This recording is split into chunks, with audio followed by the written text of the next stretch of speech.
ఇవాళ ఒక ప్రొడ్యూసర్ కి మోసం జరిగింది, రేపు నీకు మోసం జరగదని గ్యారెంటీ ఏమైనా ఇస్తున్నావా? నేను సినిమాలు తీయను కాబట్టి. ఒక ఇమ్మడి రవి పోతే ఇంకో రవి రాడు, ఇంకో శేఖర్ రాడు, ఇంకో కుమార్ రాడు నువ్వు అనుకుంటున్నావా?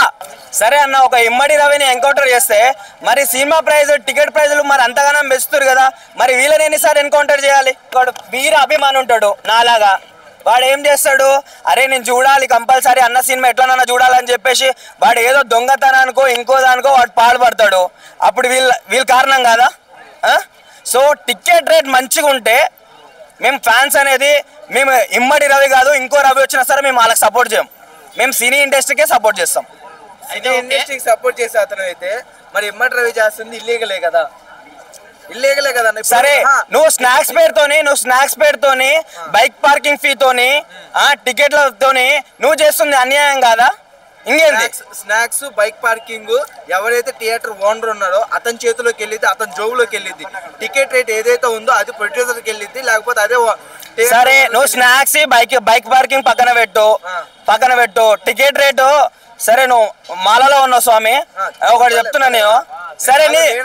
సరే నీకు ఎప్పుడన్నా కరెక్ట్ కాదనిపించిందా? సరే నువ్వు బలిసినోను అనుకో, నువ్వు పోతావు సినిమాకి, మాలంటోడు నువ్వు అంటావు, నువ్వు ఎందుకు పోతున్నావు, ఎవరు చూడమన్నాడు నేను సినిమా అని చెప్పేసి నువ్వు అంటావు.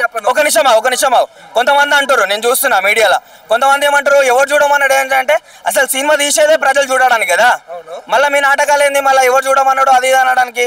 అంటే టికెట్ రేట్ ఎంత ఉంటే బాగుంటుంది అనుకుంటున్నారు మీరు? అసలు ఒక సినిమాకు 100 రూపాయలు లేకపోతే 200 లేకపోతే 300 అంటే మాకు రోజు ఒక 700-800 కూలి వస్తే పోతే పోనరా మా హీరో కాబట్టి 200-300 పెడతాం. అదే 1000 రూపాయలు వస్తే ఇంకా 200 అప్పు చేసి మేము ఆ పిల్లలకు పెట్టకుండా కూడా వెళ్ళిపోతున్నాం. సో నేను మొత్తం తప్పు ఈ ప్రొడ్యూసర్ వాళ్ళది సినీ ఇండస్ట్రీ వాళ్ళని అంటలేను. సో ఎక్కడైతే మీరు ఎక్కువ కోట్లు పెట్టిర్రు, ఎక్కువ డబ్బులు పెట్టిర్రు అని చెప్పేసి జనాల పైన ప్రెజర్ పెట్టడం అనేది తప్పు, అది 100% తప్పు. సరే అన్న, ఒక ఇమ్మడి రవిని ఎన్కౌంటర్ చేస్తే మరి సినిమా ప్రైజ్ టికెట్ ప్రైజులు మరి అంతగానం పెంచుతారు కదా, మరి వీళ్ళని ఎన్నిసార్లు ఎన్కౌంటర్ చేయాలి? సరే ఇప్పుడు అదే హ్యాకింగ్ చేసి పైరసీ వీడియోస్ ఎలా అయితే తీసుకొస్తున్నారు, అతనే మీ పర్సనల్ డీటెయిల్స్, మీ ఇంట్లో ఆడవాళ్ళు ఉంటారు సార్, మీకంటే ఏముండదు అనుకున్నా కానీ ఇంట్లో ఆడవాళ్ళు ఉంటారు, వాళ్ళ పర్సనల్ డీటెయిల్స్ కానీ ఫొటోస్ కానీ ఏమైనా ఇలా చేసి తీసుకొని. Nice question brother, nice question, బాగా అర్థమైంది నాకు. సరే ఇప్పుడు ఫస్ట్ పోలీస్ తరపు నుంచి ఒక వార్నింగ్ పోయింది, ఏందనంటే ఇది ఆపకపోతే ఇంకా ఏదో చేయాల్సి వస్తానంటే, ఇప్పుడు మనమైనా సరే ఒకడు మనల్ని కొట్టడానికి వస్తుందనంటే అరే మన కాడ ఎవడు ఇంకిలో బ్యాక్గ్రౌండ్ లేకపోయినా సరే మనం ఏమంటాం, అరే రారాబాయ్ చూసుకుందాం నీ సత్తానో నా సత్తా అంటాం, అవునా కదా? పోలీస్ తరపు నుంచి ఒక వార్నింగ్ పోయింది కాబట్టి దాన్ని కవర్ చేసుకోవడానికి మావాడు 2 మాటలు అన్నాడు, నేను కాదనట్లేదు. సో ఇంకోలా కూడా ఆలోచించవచ్చు. ఇప్పుడు పట్టుకుని ఇమ్మడి రవిని ఎవరు పర్సనల్ ఇన్ఫర్మేషన్ అన్న బయటకు వచ్చిందా సోషల్ మీడియాకి? ఎవరు చచ్చిపోయారా? ఎవరన్నా ఏమన్నా అయిందా? మీరు అన్న దాంట్లో ఒక క్వశ్చన్, పోలీసు వార్నింగ్ ఇచ్చారు కాబట్టి ఇమ్మడి రవి ఇలా చేశారు అంటున్నారు. అవును, అసలు పోలీసులు ఎందుకున్నారు? రక్షణ వ్యవస్థ అంటే మనకి ఏమైనా జరిగినా లేకపోతే ఏమైనా జరిగిద్ది అనుకుంటే దాని గురించి ప్రొటెక్ట్ చేయడానికి మన పోలీస్ అనే వ్యవస్థను పెట్టుకున్నాం. వాళ్ళంటే వీళ్ళు రిప్లై ఇవ్వటం ఏంది చండాలంగా? నాకు తెలుసా, నాకు కనిపించిన 4 సింహాలు మన చట్టానికి ఏమంటారు, మన ప్రజల ఏమంటారు భాగవతాలు చూసుకోవడానికి ఉంటారని చెప్పేసి అనుకో. అదే పోలీసులు ఒక ప్రొడ్యూసర్లని ఒక డైరెక్టర్లని అడగొచ్చు కదన్నా, అడగొచ్చు కదా, గట్టిగా ప్రశ్నించవచ్చు కదా, అరే 1000 రూపాయలు ఎందుకు బాయ్, నువ్వు ఎవరిది ఏమన్నాడు, నువ్వు 100 కోట్లు పెట్టే సినిమా అని చెప్పేసి గట్టిగా అడగొచ్చు కదా. అంటే పోలీసు వాళ్ళు ఆలోచిస్తున్న విధానం సరే, నువ్వు అలాగనుకుంటే పోలీసు వాళ్ళకి సపరేట్గా ఇది CG word sorry censor board అని ఒకటి ఉంది. సెన్సార్ బోర్డులో ఏం జరిగిందో తెలుసా? చెప్పన్నా, సినిమా ఐడియా ఉందా? నాకు ఎలా చెప్పు. ఓకే, సినిమా సెన్సార్ బోర్డులో ఏదైనా కంటెంట్ ఉన్నా కానీ లేకపోతే ఉన్నా కానీ అది కట్ చేస్తూ ఉండిద్ది. సెన్సార్ బోర్డు అందుకుంది సినిమా వాళ్ళకి. పోలీసు ఎందుకున్నారు? ఇలాంటి చట్టానికి వ్యతిరేకంగా జరిగింది కానీ లేకపోతే ఇలాంటి వాటి మీద కంట్రోల్ చేయాలి. సో ఇప్పుడు మీరేమంటారు అంటే, ఇప్పుడు ఇమ్మడి రవి లాంటి పైరసీ చేస్తే తప్పు, టికెట్ల రేటు పెంచకపోవడం తప్పు అని అంటే, నేను నిజంగా చెప్తున్నా, ఈ భూమి పైన నిజంగా చెప్తున్నా, చెడుని బతికిస్తారు, మంచిని చంపేస్తారు అన్న 100%. ఎందుకనంటే ఇప్పుడు మనలాంటోడు, ఇప్పుడు మన మిడిల్ క్లాస్ వాడు, ఇప్పుడు ఐబొమ్మల సినిమా 100 సినిమాలు చూసేటోడు కూడా మీడియా ముందుకు వచ్చి మాట్లాడతాడు తెలుసా? వానికి సినీ ఇండస్ట్రీలో ఏదో ఒక్క పాత్ర ఇస్తారో లేకపోతే అరే నేను దాంట్లో చేరుకోవాలన్నటోడు కూడా ఆయనకి ఏదో ఒక రోజు బరిగాయి ఇంట్లో బెడ్ మీద కూర్చొని ఐబొమ్మల సినిమా చూసినోడు ఇప్పుడు బయటకు వచ్చి ఏమంటుండంటే అట్లాంటి చంపేయాలి, అట్లాంటి అని ఇట్లా అంటుంటే మరి చూస్తూ నిన్నేం చేయాలరా? చూసిన నిర్ణయం చేయాలి. ఇప్పుడు అంటారు మళ్ళా, ఇప్పుడు బయటకు వచ్చి మీరు చూసారా నేను చూడడం అని చెప్పేసి అని అంటారు. సో ఏ విధంగా చూసుకున్నా అన్న అందరు ఏం ఇంకా వేరే సినిమాలు అంటే చూడన్న, తెలుగు టాలీవుడ్ ఇండస్ట్రీ అంటేనే ఏమంటారు, ఫ్యాన్స్ అభిమానించి ఆదరించి సినిమాని మంచిగున్న సినిమాని ఏడుకో తీసుకెళ్తారు.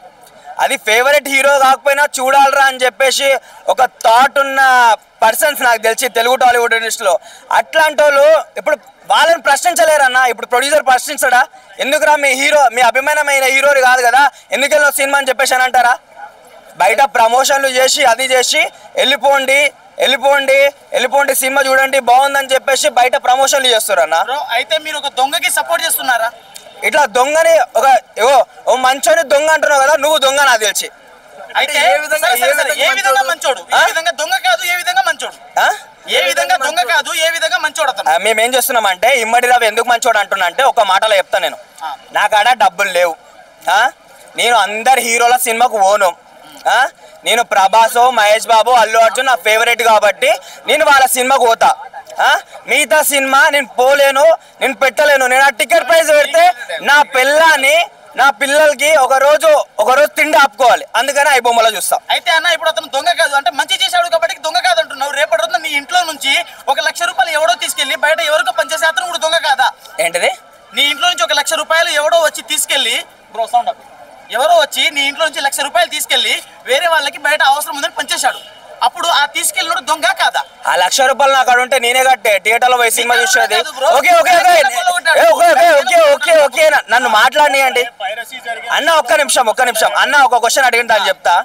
సరే, నా ఇంట్లో నుంచి తీసుకుపోయి బయట పంచిండని చెప్పేసి అన్న, ఇమ్మడి రావి నా ఇంట్లో నుంచి వచ్చి ఏమన్నా 10,000 తీసుకొని పోయిండా, ఈ 10 సినిమాలు చూసినావు అని చెప్పేసి ఏమన్నా అడిగిండా? లాజిక్ మాట్లాడాలంటే 100 మాటలు నేను మాట్లాడతా. నీ ఇంట్లో నుంచి తీయలేదు కానీ ఒక పట్టుకోవడానికి ఛాన్స్ లేదా? ఒక ప్రొడ్యూసర్ సినిమాని పైరసీ చేసినట్టే, నీ ఇంట్లో తీయకపోయినా పక్కనోడి ఇంట్లో నుంచి తీసినట్టే. సరే, ప్రొడ్యూసర్ జేబులో దొంగతనం చేసి నాకేం ఫరక్ పడుతుంది? ప్రొడ్యూసర్ జేబుల నుంచి ప్రొడ్యూసర్ జేబుల నుంచి పోయింది, నాకేం ఫరక్ పడుతుంది? నా జేబుల నుంచి పోలే కదా. ప్రొడ్యూసర్ రేపు ఎవడో ఇమ్మడి రవి పైరసీ చేస్తే నీకేమైతుంది? ఎవడో ఇమ్మడి రవి, సరే ప్రొడ్యూసర్ జేబులో దొంగతనం పోతుంది, నాకు అవసరం లేదన్నా. ఎవడో మాట్లాడతా, నేనే డిబేట్ లో వస్తా. ఇవాళ ఒక ప్రొడ్యూసర్ కి మోసం జరిగింది, రేపు నీకు మోసం జరగదు గ్యారెంటీ ఏమైనా ఇస్తున్నావు? నేను సినిమాలు తీయను కాబట్టి.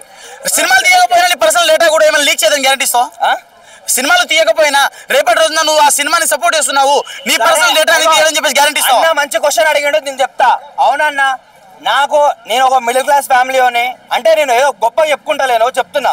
నా కాడ ఎట్లాంటి పర్సనల్ ఇన్ఫర్మేషన్ పర్సనల్ డేటా ఏం లేదు నా కాడ.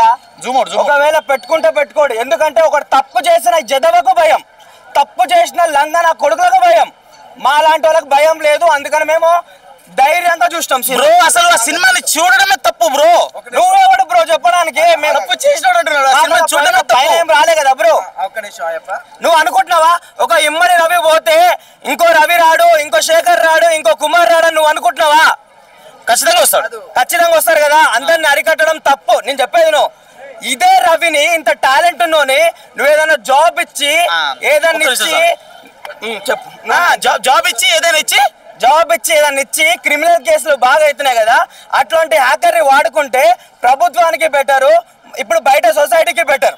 అతని దగ్గర ఏ యాక్సెస్ లేకుండా పోలీసు వాళ్ళని దమ్ముంటే పట్టుకోండి అని బెదిరించాడు. రేపటి రోజున అతనికి యాక్సెస్ అంటే మన దేశం యొక్క మొత్తం యాక్సెస్ ఇచ్చి అతన్ని నువ్వు గవర్నమెంట్ జాబ్ లో పెడితే మన దేశంలో ఉన్న కొన్ని సీక్రెట్లను తీసుకెళ్లి పక్క దేశానికి అమ్మేస్తే నువ్వేం చేస్తావు? పక్క దేశానికి అంటే ఒక సినిమాని దొంగతనం చేసినోడు దేశ సంపదని దొంగతనం చేసి పక్క వాళ్ళకి ఇచ్చేస్తాడు. ఒకవేళ నిజంగా ఇమ్మడి రవి అట్లాంటి వాడు అయితే పోలీసులు వార్నింగ్ ఇవ్వక ముందుగా మన పర్సనల్ డేటాను మొత్తం బయట దేశంలో అమ్ముకోవచ్చు కదా.